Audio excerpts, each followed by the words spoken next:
Okay, hi guys, my name is Lillian Simiyu and welcome back to the Olive International Group. I will be taking you through our next series where we'll be talking about mental. Hi, and welcome to this episode. And we've already established that relationships are important for our mental health, and we started with the relationship we have with ourselves. So in this episode, we're going to talk about the relationships we have with others. And most importantly, we're going to focus on how these relationships can have an effect on our mental health if we are not careful. So the relationship you have with others is very important. It's very important for you to surround yourself with positive support system. Now, this is the ideal case, but in reality, not every time we find ourselves surrounded with the most positive people or people who are helping us grow. Sometimes we find ourselves surrounded with very toxic people, be it family, be it friends, be it romantic partners, or just people that we interact with in most places, or even at the workplace. So how do we protect ourselves from these things? How do we protect ourselves from physical abuse in some cases, and most importantly, emotional abuse? How do we protect ourselves from this case?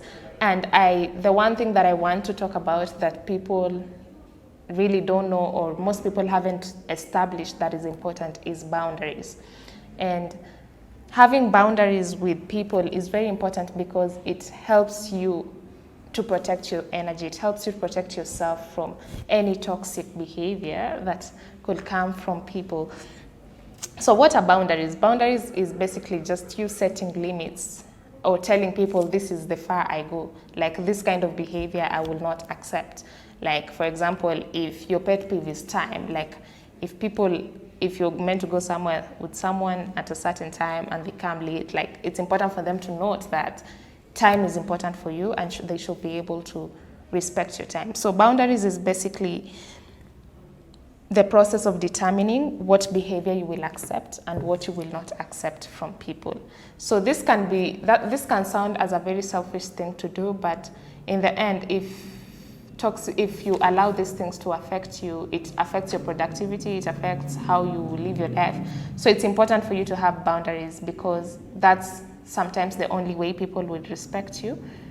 Because it's just a way of also teaching people how to respect you or treating people how to treat you. I read a quote once upon a time that said, "You are the one that treats people, that teaches people how to treat you." So if you let people do whatever they want with you, they will know that that's how they operate with you. But if you set boundaries and enforce these boundaries, then people can know that this is the far I go with this person because there are things they don't take. So lack of boundaries, how does lack of boundaries affect us? Lack of boundaries can have an effect on our self-esteem because people can treat you in a very bad way. People can cross boundaries. People can do things that will make you feel disrespected, that will lower your self-esteem. And it is important for you to look out for yourself in that sense. So for you to be healthy mentally, you really have to set boundaries. So briefly, I'm just going to state how you can set boundaries. For example, setting boundaries first has to start with you knowing yourself. If you don't know what you stand for, then you cannot set a boundary. So knowing your limits is the first step of you being able to set a limit. Let me just go back to the issue of time. If, for example, somebody doesn't know how to you're dealing with somebody who doesn't know how to keep time, when they come late, it's important for you to communicate to them and tell them, I really respect my time, and I don't feel well when you disrespect my time by coming late. So it's important for you to know your limit, and second of all, name it. After naming it, in the process of naming it, you have to be really direct because you're being specific. You have to be really direct. And in the process of this, it's important to also note that you will feel guilty.